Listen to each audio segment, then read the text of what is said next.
Hi, I'm Lisa from Lori's Country Cottage. Welcome to How Tuesday.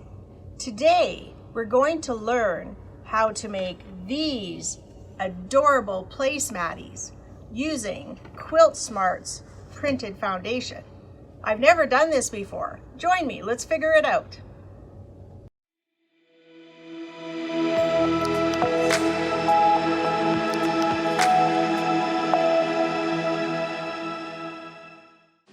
Let's collect our supplies. You'll need the pattern, and then however many foundation sheets you need to make the number of placemats you like. They come in sets of 2. You'll need a backing fabric, a background fabric, and a fabric for the center. You'll also need fusible batting and coordinating thread. Let's get sewing. The foundation comes well marked, including a key to show you which are cutting lines, placement lines, and sewing lines. The first instruction is to cut out your placematties along the A line. You can see it's clearly marked. I used my ruler and my rotary cutter and cut on the line. Here are my 2 foundations, all ready to go. Cut your batting pieces, background, backing, and center pieces according to the instructions. Lay your placematty interfacing right side up on the right side of your background fabric. Make sure you don't iron this. Remember, the foundation is fusible.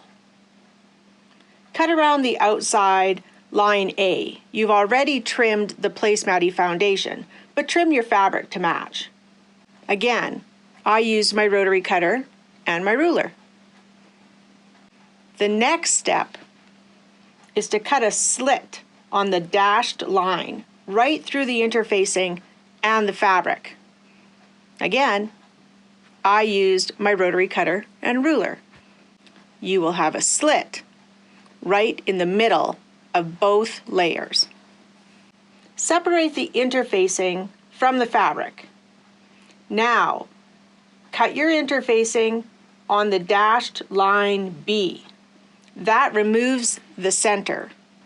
I used a scissor to trim my corners. Take your interfacing A, the outside, and put it with your background fabric. We'll come back to that in a minute. Take your interfacing B, that's the center. Place it right side up on your center fabric. Pin them together. Next, take your fusible batting and fuse it to the wrong side of your backing fabric. Now, take your piece A, the outside interfacing, and fuse it to the wrong side of your slitted background fabric. You can see the slit in the fabric in the middle, and I've fused it to the back of the fabric. Next, take your backing and batting section and place it right sides together with the slitted background that you just fused. Pin the corners and the sides through all of the layers. Here it is, all pinned. Now you have 2 pieces, piece B and piece A, all pinned around the outside. It's time to stitch. We're going to stitch on the solid lines, and normally I would like to use an open-toed foot to do that. But the instructions suggest you use a metal foot, and my open-toed foot is plastic. So I have my metal 1/4-inch foot on my machine. The instructions also suggest to change your stitch length to 2. A smaller stitch length will help when going around curves. Put in a coordinating thread and slowly stitch around the curves of the interfacing. I found my stitchy stick stiletto very helpful to go around the curves, especially along the edges and the corners. Once you finish piece A, go ahead and repeat with piece B. I changed my thread color. The next thing we'll do is trim outside those stitching lines along the dotted line. I just used my scissors. The instructions also have you clip at hatch marks. I have orange arrows to show you where those hatch marks are. Clip straight in, being very careful not to clip your stitching line. Now, turn both piece A and piece B right side out through the slit in the back. I used my blunted ball stitchy stick to gently and carefully smooth out all the curves and corners of both piece A and piece B. Be careful not to tug too hard on the interfacing. It's not quite as stable as our cotton fabric. Now take your backing background piece and place it slit side up on your ironing surface. Carefully with your iron, press along the outside. Don't slide your iron. Lift it up and down. Once you have nice smooth edges that you like, give it a good steam press. Now we'll repeat the process with our center square, but we must press this on our applique pressing sheet. The fusible side of the interfacing is facing out. If you press this on your ironing board, you will fuse this piece of fabric to your ironing board, and we don't want that. When I was done pressing, I noticed that this corner didn't turn out very nice. That wasn't a problem at all though. Simply peel up your piece off the applique pressing sheet. I took my blunted ball stitchy stick, smoothed it out, and gave it another press. Now, take your center piece and lay it over top of the slit of your background piece. Make sure to center it. Once it's centered, you can fuse it down. Again, don't use a sliding motion. Lift your iron up and down. The instructions say to use a zigzag stitch to stitch around the center piece of the placematty. I'm more confident with a blanket stitch.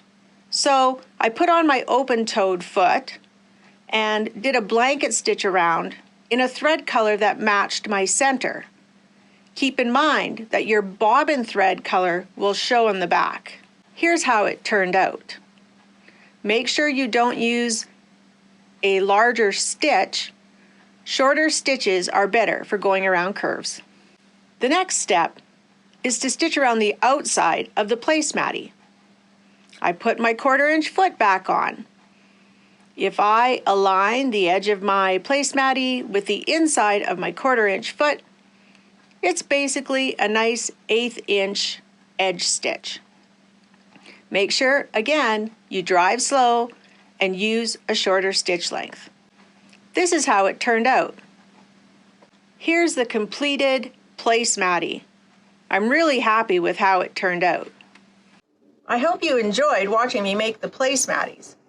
As I said, the printed interfacing comes in sets of 2 and is sold in panels. So you can purchase however many you need. If you have a dining room table that fits 12, come in and get 6 panels. I thought the instructions were really well written and easy to follow. I appreciated the guidelines indicating whether it was a sewing line or a cutting line. All you need to make your placematties is the pattern, and then you come in and purchase however many foundations you require. I brought 2 home to try out some different fabric combinations. I love my green placemat. I did the blanket stitch around the outside and I'm really happy with it. I'm happy with my edge stitch too. I thought of Lori when I picked these colors out. I don't mind the plain back. For my second placemat, I did an edge stitch. Not too super happy with that. Leaves a bit of a lip Next time I would definitely do buttonhole stitch, blanket stitch, or a decorative stitch around the outside. If I'm concerned about the thread showing up on the back, I could use invisible thread. I do really like the printed background though. It hides a lot of sins and spaghetti sauce. I'm also excited to try some embroidery or applique on these placemats. Well, I had fun trying something new today. Check out our other Quiltsmart products on our website. I think I'm going to dive into the Lone Star next. I want to try something new. Thanks for joining me for How Tuesday.